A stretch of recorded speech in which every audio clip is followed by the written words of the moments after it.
As many of you know, this group started out maybe 20, 25 years ago.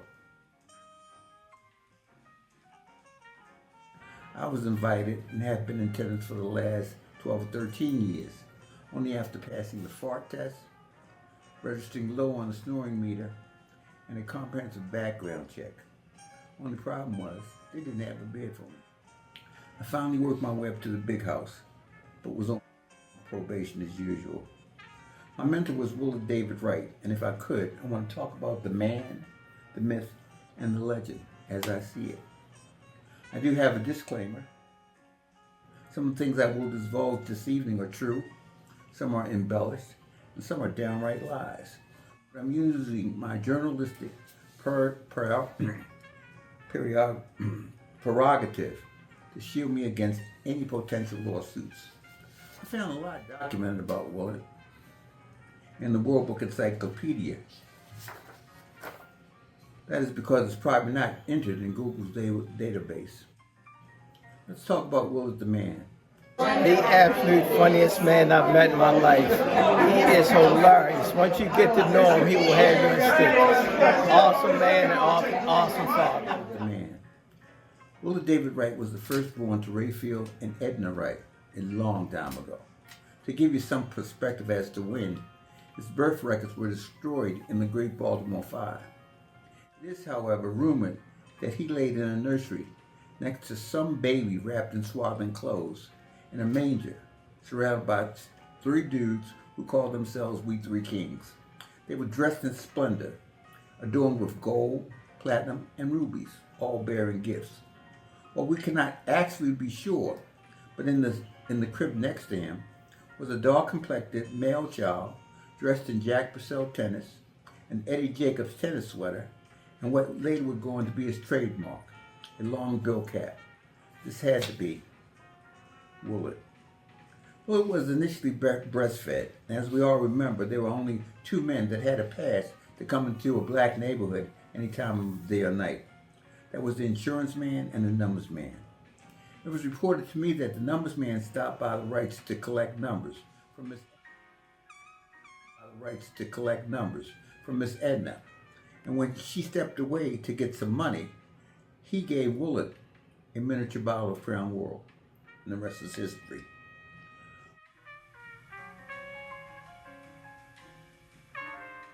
With downtown Baltimore as a backdrop, Willard spent his formative years creating devilment in and on the grounds of Somerset condominiums. He was educated in the Baltimore public schools. He was not that great of a student and spent more time learning to play basketball and tennis and socializing rather than devoting his time to his studies. He was essentially pushed through until the 6th grade, when it was discussed at a parent-teachers meeting promises of a diploma would be given if he did not return to school. The summer following his 6th grade was his breakout year, where he was beginning to be noticed as one of the premier ball handlers and tennis players. That fall saw him enrolled in Dunbar Junior Senior High School, a predominantly Negro institute, which seconded as a sports powerhouse. It was here that Will would start to separate himself from others due to his unique basketball and tennis skill set. He was known throughout the city playgrounds, Johnson Square and Cloverdale, version of Rucker Park in New York, as a slick point guard with a mouth to match. He later went on to scorch the local asphalt and clay tennis courts. Unfortunately, his skill and reputation largely went unnoticed by some of the larger colleges and universities outside the immediate area. Following high school, he received an athletic scholarship to Coppin State Teachers College, a school reputed to have had the only college men's basketball team soundly trounced in a pickup game. He was not noted as a scorer. It should be noted that 2 points separated him from immortalization. Willard was a draft pick of the Baltimore Sports Hall of Fame Basketball Association and received a 10-day contract. It was not so much important as to when he was chosen, but that he was chosen at all. He did get into one playoff game and they never took me though. That's why my legs are good now. 10 seconds left. His team down 73-70. Willard In the game, is double teamed as he is bringing the ball down the court. As the opposition converged, he went behind his back with his right hand. Did a 360 with his left hand. Went straight to the corner and went up with a pure jumper. Swish. Game. Oh no. The refs called both teams back to the floor. I wrote letters to all the colleges saying, we having this tournament. The opposing team coach challenged the call. Instant replay reveals Willard's toe on the three-point line, so it's just a 2-point goal, not a 3-point tie. This was not only Willard's last game, but the Claw's last game as well, with the team folding due to financial problems. I think Willard still has that rubber check he got as final payment. On the tennis side of the sport phenom's career, he fared just a little better. He ruled both the clay and asphalt courts of Baltimore City and County as a single and doubles player. He has a statue on Arkansas Terrace of him and his partner, Henry Bias, still standing. Little was written about Willard the tennis player. What is known is that in local elimination tournaments, Willard won and was selected to play in the Black National Tennis Association tournament in Tupelo, Mississippi, with the winner going to Flushing Meadows, New York to play in the U.S. Open. Willard gave it his best, but was narrowly trounced by some guy named Arthur Ashe. Willard has had many nicknames, most of them deemed appropriate, and tales to go with them. Let me just mention a few. WD-40, Little Elgin, Prince of Darkness, Casanova, Nat King Cole, a Miles Groupie, Billy D, and of course, me. It's a pimp's nightmare, a homosexual's fantasy, a prostitute's dream, and a woman's pleasure. The tales don't stop here, and he was also known as Destined Meetings. Now you see him, and then you don't. The legend. As always, they all fall at some another, as did our boy. And he fell hard. She was drop gorgeous, with a body and brains to match. She was determined and just overpowered him, and together they became one. Linda Hammond was her name. Starting a family was her game.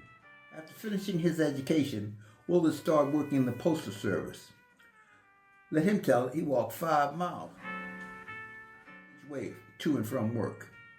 He and Linda began a family, and with Linda holding it down, he left the postal service and continued his climb in the Social Security Administration. They shouldn't have done that.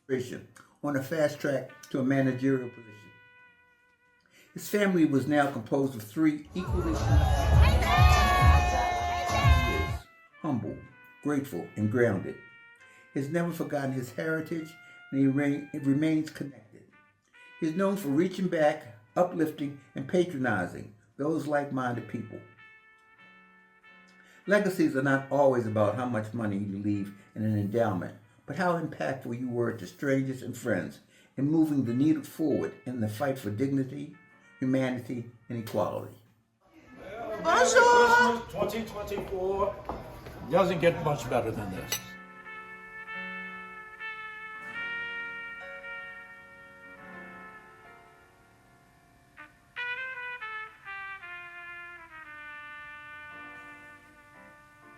There are 2 people in my life that were impactful. First and foremost, my mother.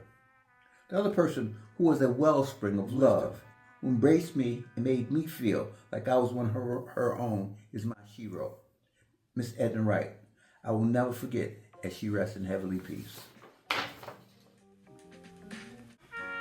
History and heritage are 2 things that my uncle has always taught me and has always instilled in me, and I hope to pass that on to my kids.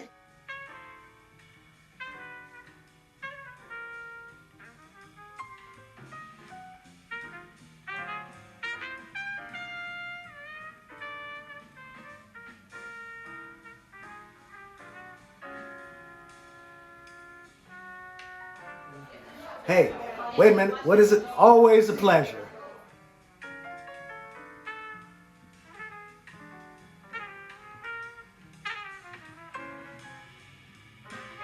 So, Dad, what's your advice? What's your advice for these young Keep living. Keep moving. If you wake up, move, then have a drink.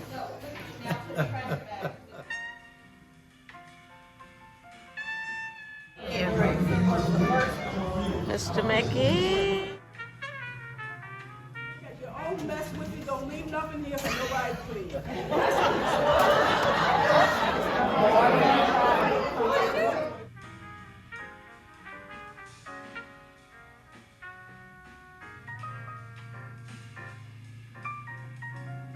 Hey, have a wonderful, blessed day and continued health and keep being in charge and keep being busy.